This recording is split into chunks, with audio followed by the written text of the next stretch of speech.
Assalamualaikum warahmatullahi wabarakatuh. Baiklah, saya Muhammad Arif Rizky dan dua rekan saya, M. Ivanka Laitullah dan Yolanda akan menjelaskan makalah kami yang berjudul pengembangan materi pembelajaran. Untuk penjelasan pertama akan dipaparkan oleh saya sendiri. Baiklah, di sini saya ingin menjelaskan mengenai hakikat materi pembelajaran. Bahan atau materi pelajaran adalah segala sesuatu yang menjadi isi kurikulum yang harus dikuasai oleh siswa sesuai dengan kompetensi dasar dalam rangka pencapaian standar kompetensi setiap mata pelajaran dalam satuan pendidikan tertentu. Materi pelajaran bagian terpenting dalam proses pembelajaran. Bahkan dalam pengajaran yang berpusat pada materi pembelajaran atau subjek centered teaching, materi pengajaran merupakan inti dari kegiatan pembelajaran. Menurut subjek centered teaching, keberhasilan suatu proses pembelajaran ditentukan oleh seberapa banyak siswa dapat menguasai materi kurikulum. Merrill tahun 1997 membedakan isi materi pembelajaran menjadi 4, yaitu fakta, konsep, prosedur, dan prinsip. Fakta adalah sifat dari suatu gejala, peristiwa, benda yang wujudnya dapat diungkap oleh panca indera. Fakta merupakan pengetahuan yang berhubungan dengan data-data spesifik tunggal atau tunggal, baik yang telah maupun yang sedang terjadi dapat diuji atau diobservasi. Konsep adalah abstraksi kesamaan atau keterhubungan dari sekelompok benda atau sifat. Suatu konsep memiliki bagian yang dinamakan atribut. Atribut adalah karakteristik yang dimiliki suatu konsep.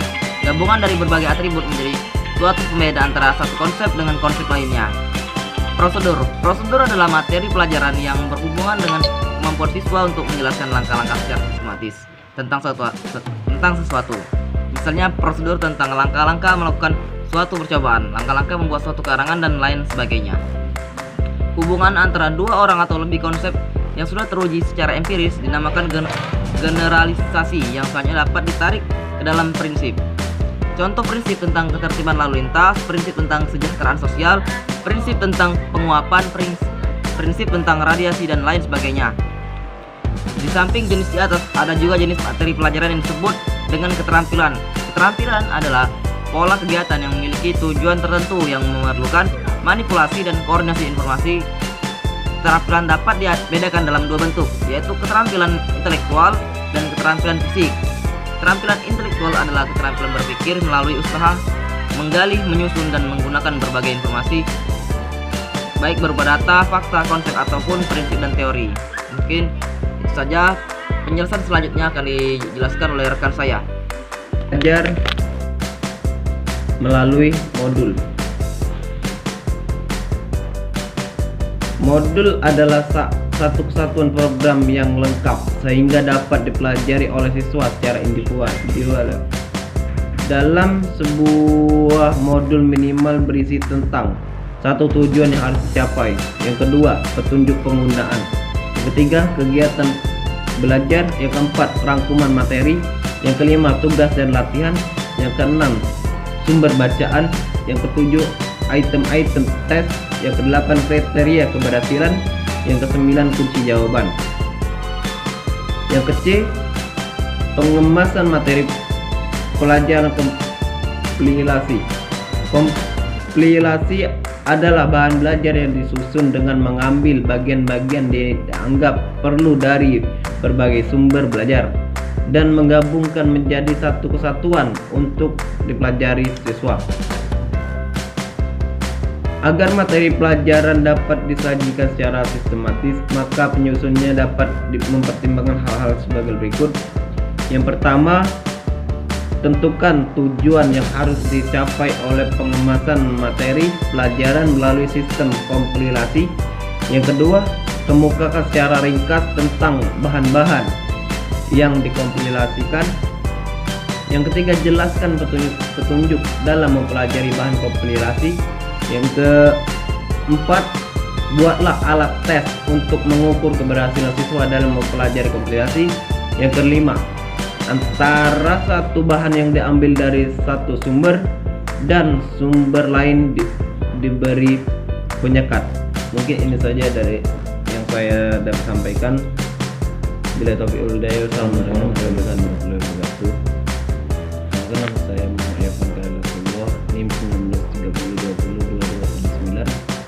Baiklah, di sini saya akan melanjutkan pembahasan dari saudara Yolanda. Adapun materi yang saya akan bawakan adalah pengemasan materi pembelajaran. Adapun yang pertama, prinsip pengemasan. Materi pembelajaran pada hakikatnya adalah pesan-pesan yang ingin kita sampaikan pada anak didik untuk dikuasai. Pesan adalah informasi yang akan disampaikan baik berupa ide, data atau fakta, konsep dan lain tandanya.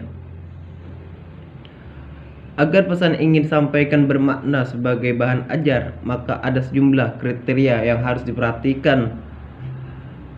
Di antaranya adalah sebagai berikut.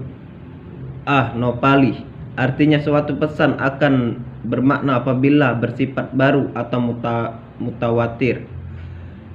Yang ke B. Proximly, adalah pesan yang disampaikan harus sesuai dengan pengalaman siswa.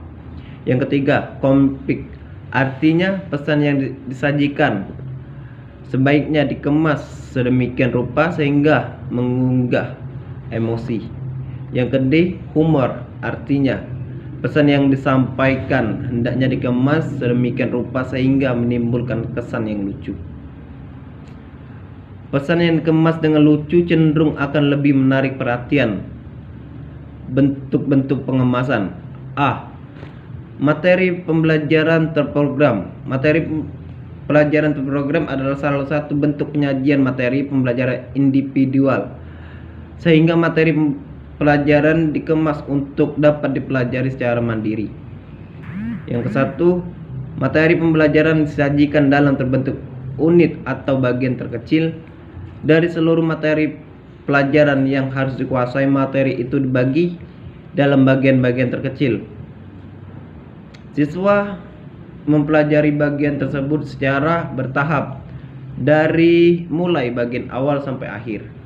Yang kedua, menurut aktivitas siswa, artinya dalam mempelajari materi pelajaran siswa tidak mengandalkan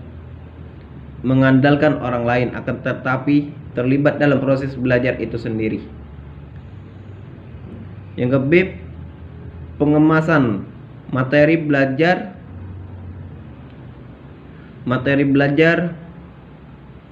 melalui modul. Modul adalah satu kesatuan program yang lengkap sehingga dapat dipelajari oleh siswa secara individual. Dalam sebuah modul minimal berisi tentang satu, tujuan yang harus dicapai. Yang kedua, petunjuk penggunaan. Yang ketiga, kegiatan belajar. Yang keempat, rangkuman materi.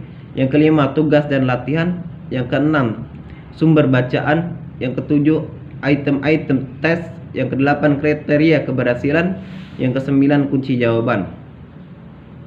Yang ke C, pengemasan materi pelajaran kompilasi.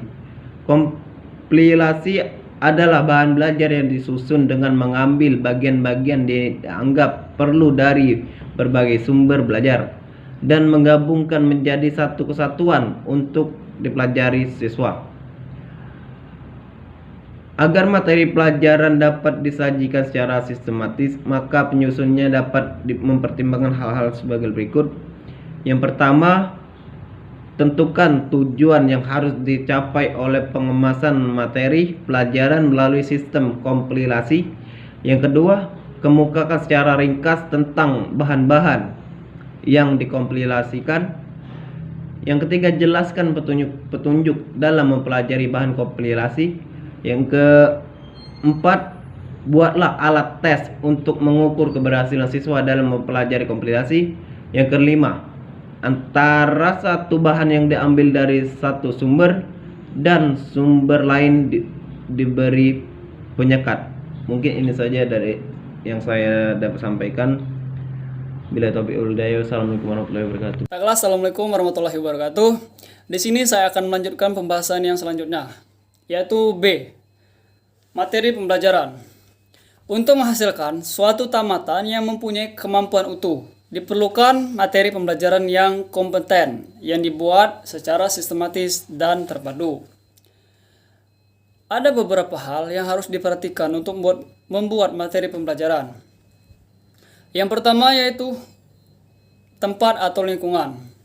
Nah, mengapa tempat atau lingkungan? Karena lingkungan merupakan sumber informasi yang sangat sempurna karena ia sesuai dengan tuntunan kurikulum. Ada dua bentuk lingkungan yang saya maksud di sini. Yang pertama yaitu lingkungan yang didesain untuk pembelajaran. Contoh perpustakaan, laboratorium. Selanjutnya itu lingkungan yang tidak didesain untuk pembelajaran, tapi ia dapat dimanfaatkan. Contohnya taman atau lapangan olahraga. Yang kedua yaitu orang atau narasumber. Pengetahuan itu tidak statis, tetapi ia bersifat dinamis yang terus berkembang. Oleh karena perkembangan yang begitu pesat, maka terkadang informasi yang disajikan di dalam buku itu tidak lagi sesuai dengan perkembangan zaman yang saat ini. Maka daripada itu diperlukan orang-orang yang benar-benar menguasai suatu bidang tersebut.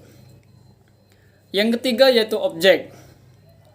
Objek atau benda yang sebenarnya adalah sumber informasi yang akan membawa siswa pada pemahaman yang lebih sempurna. Yang keempat, bahan cetak dan non-cetak. Bahan cetak adalah informasi atau sumber pembelajaran yang tersimpan dalam suatu media cetak seperti buku dan lain-lain. Dan yang kedua yaitu non-cetak. Informasi atau sumber pengetahuan yang tidak dicetak dalam buku, tetapi ia dicetak dalam sebuah media elektronik seperti HP. Baiklah, mungkin itu saja. Lebih dan kurang saya mohon maaf. Wabillahi taufiq wal hidayah. Wassalamualaikum warahmatullahi wabarakatuh.